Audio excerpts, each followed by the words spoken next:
The subject of this telecast is patriotism. I will give you the meaning of the title in a moment.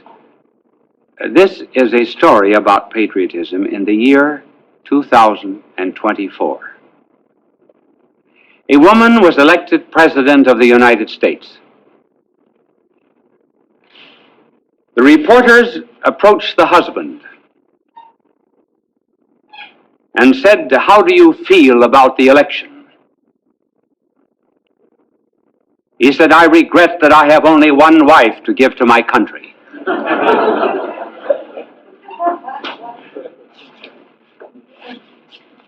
That has two eyes.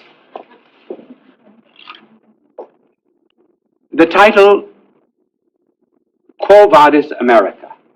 I am giving this title, writing it down, for the sake of only three of you and the entire audience in the United States.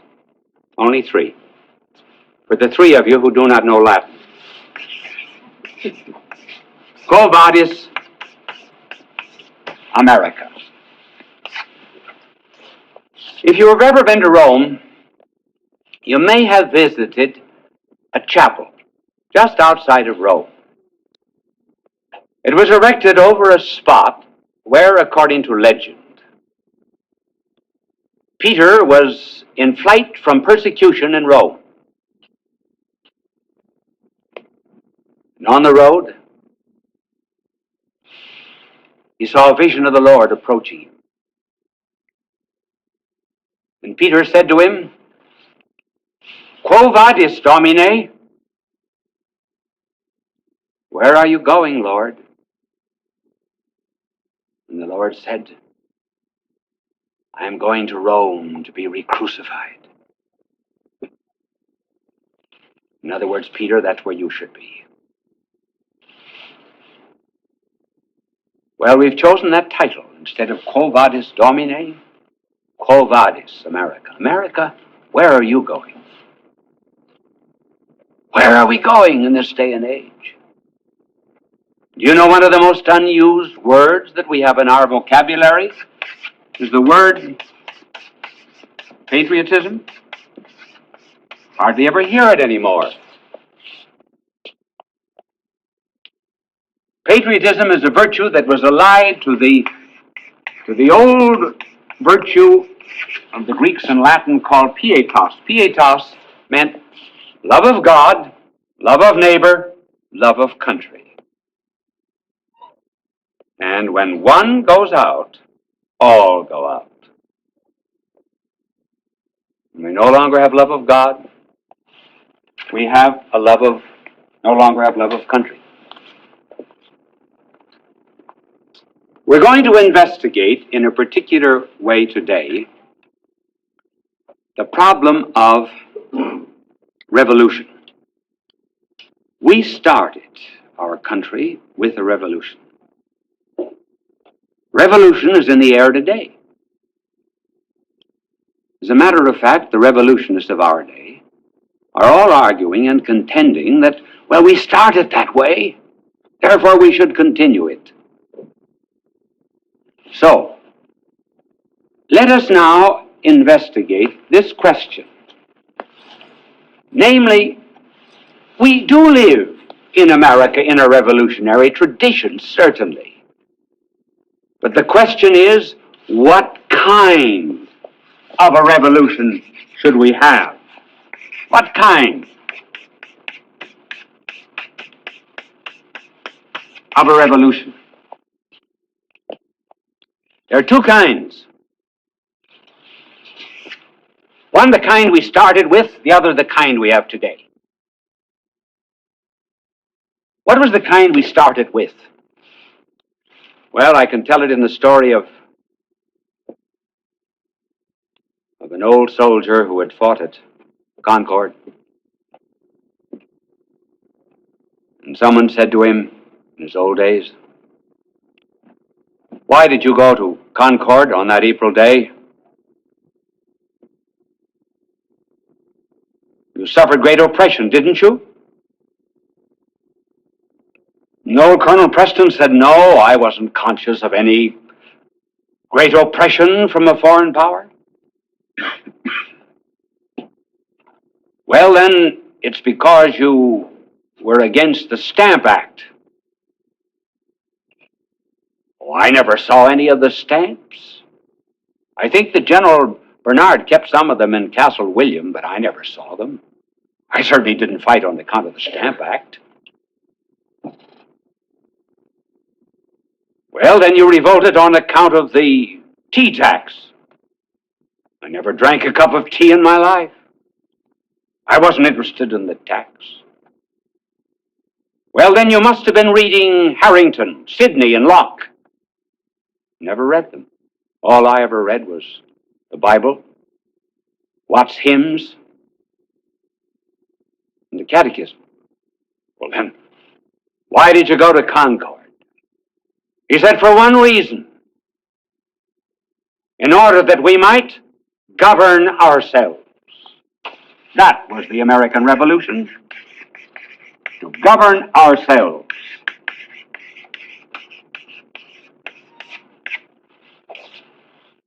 Now, what's the revolution of today? What's its nature?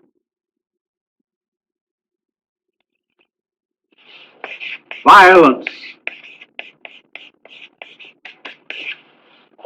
Violence just for the sake of violence. That is ours. I mean, not ours. Please God, not any of ours. You or me. But I mean the new type of revolt, which involves destruction of everything that is in the past. And these people who are actuating violence today claim they're in the line of the American Revolution. They are not. Now let me go more into detail. These two types of revolution. Each of these had a character at the head who symbolized the revolutions. The one who best expressed the principles of the American Revolution was Thomas Jefferson.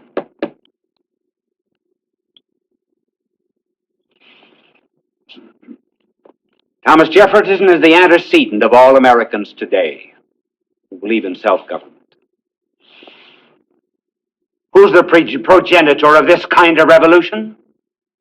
Someone who was a contemporary of Thomas Jefferson. Strange to say. Saint-Just. 1793, revolution.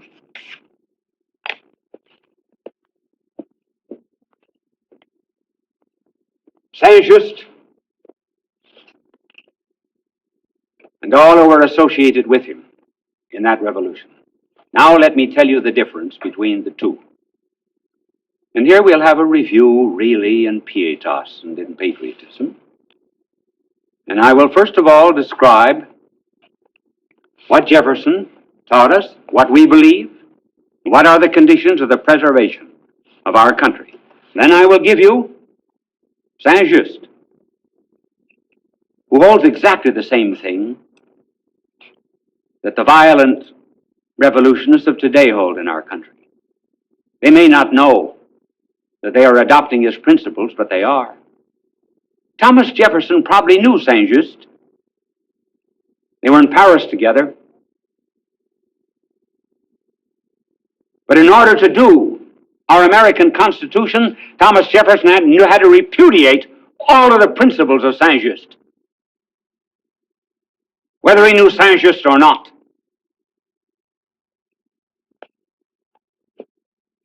See what wonderful work the angel does. Knows when to clean, when not to clean. Angel Clean, he's known as, not as Mr. Clean.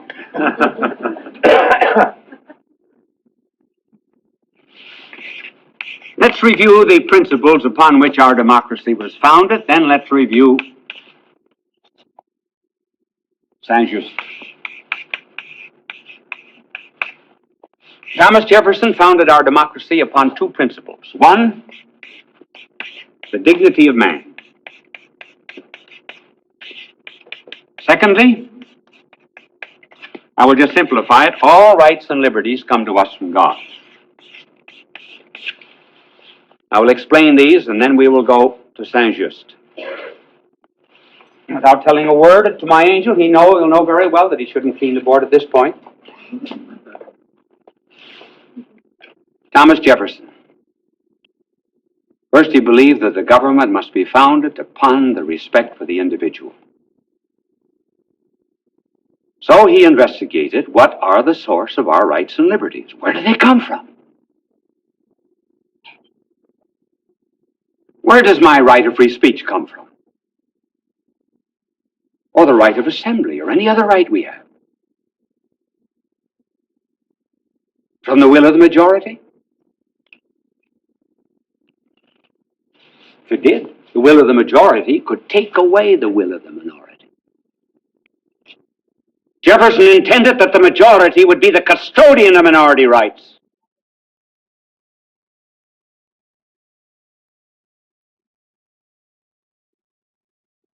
The rights and liberties come from the federal government? Certainly not. If they came from the federal government could take them away. Taking almost everything else away. It might just as well take away our rights and liberties. But he set it down in the second paragraph of the Declaration of Independence that it is a self-evident principle, that the Creator, has endowed man with certain unalienable rights. Unalienable. They cannot be taken away. Among which are the right to life, to liberty, and the pursuit of happiness. That is our democracy. Those are the two principles. And isn't it interesting that that particular government and those governments in the world that deny the existence of God are those that deny the existence of human rights?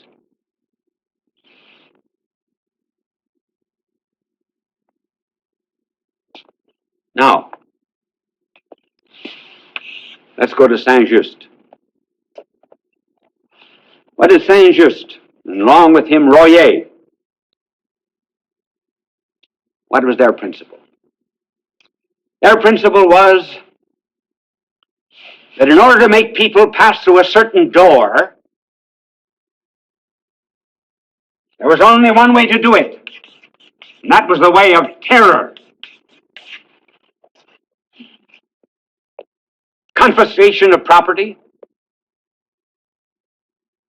and the destruction of rights and liberties. Saint-Just also said,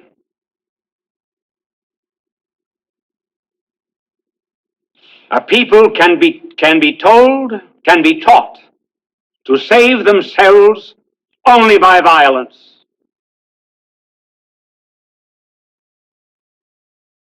And the path to the establishment of every government must be upon a pile of corpses. That was the thing that Jefferson had to fight against when he wrote the Declaration of Independence. He knew it, wasn't anything new. I'm bringing it up now to remind you that we're going through exactly that same crisis now that Jefferson faced. That our country today has to choose once more between Jefferson and Saint-Just.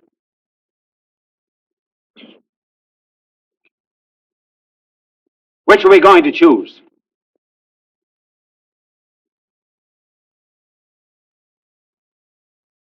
We're familiar enough with the principles of Jefferson. So I'm going to enumerate for you. It'll be easy to identify the new type of violence that's sweeping our country, our schools, our streets. And I'm going to describe three characteristics. The first characteristic of the new violence of our day is what we will call elitism. Now, this word, I don't know whether it exists or not, but it's the only way that I can describe it. It's taken from the word elite. There used to be a virtuous elite, a core of heroes and saints that very much influenced any culture and democracy. The new elite practices what is called elitism. Namely, there is a dominant minority that makes a lot of noise and that uses violence to force its will upon others. They're revolutionists without a program. They have no flag. They only know what they're against.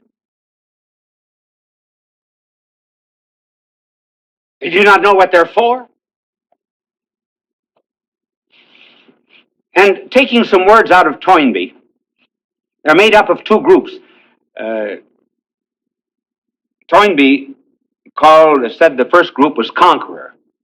I would call one of the groups the man with the bullhorn. He's always the leader. You just watch in any violent group today that follows the principle of Saint-Just, what's the man with the bullhorn? He's the leader of that revolt. Secondly, there are the hangmen, the kind that will rifle desks, destroy property, burn homes, do anything to enforce their will. And then there are the wastrels, the group that just profit from violence, confiscate property to be in on the violence.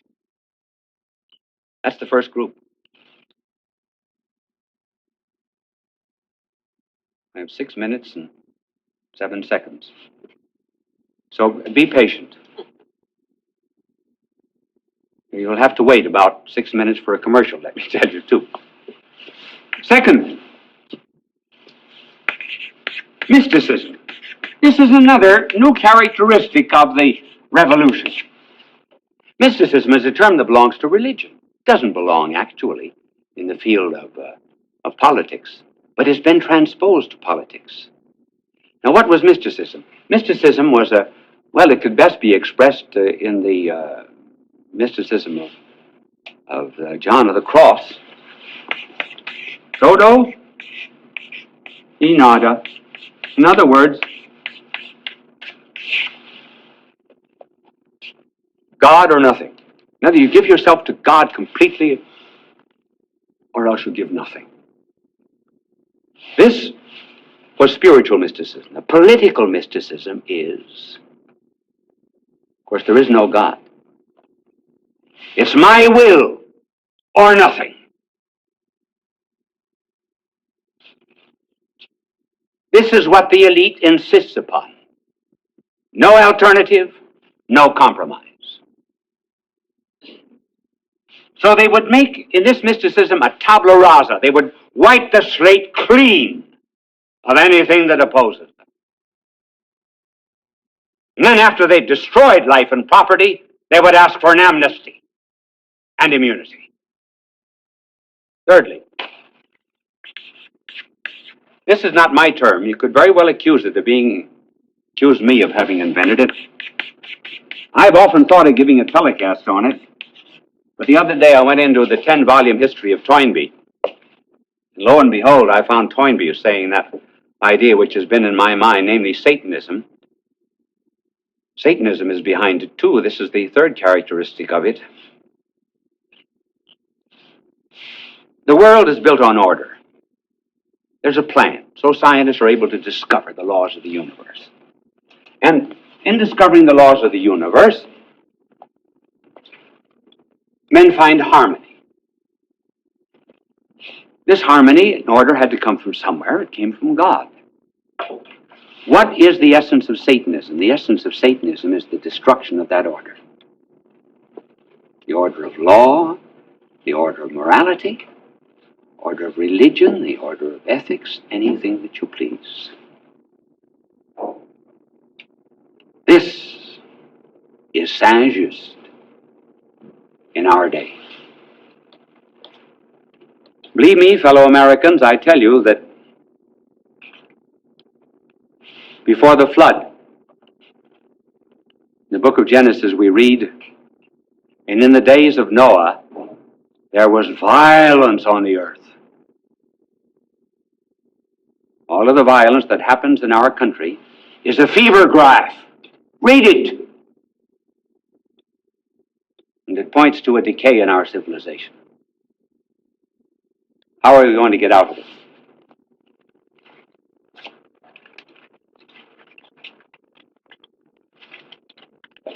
The reason I'm hesitating here is just because there's so many ideas that I have to choose in the few minutes that are left which one to give you. I tell you one thing that we have to do. We have to realize maybe why the eagle is our national symbol. The eagle always builds its nest high in the mountain crevices. When the young are hatched, the eagle pushes its young over the nest. And they fly down to what to eaglet eyes must seem like sudden death. And just before the young eagle crashes, the mother eagle swoops down from its nest, down to the abyss, and catches the young, and then flies up into the sky, swoops from out it again, and repeats the process until the bird has learned to fly. Moses saw that, and he wrote, "As the eagle stirs among the young, so does God stir among the nations." Maybe God is stirring us, bringing us to the brink of danger, in order that we might begin to examine ourselves and restore Jefferson, the dignity of man, and the belief in God.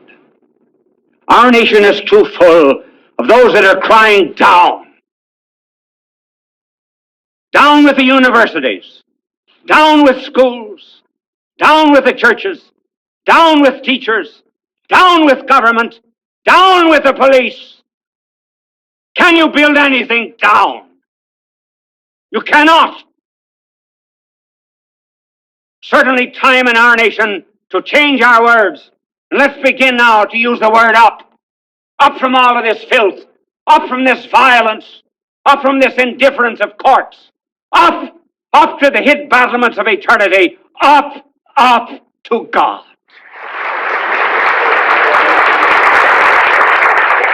I got a half hour more to tell you about this subject, but we haven't time, so just bye now, and God love you.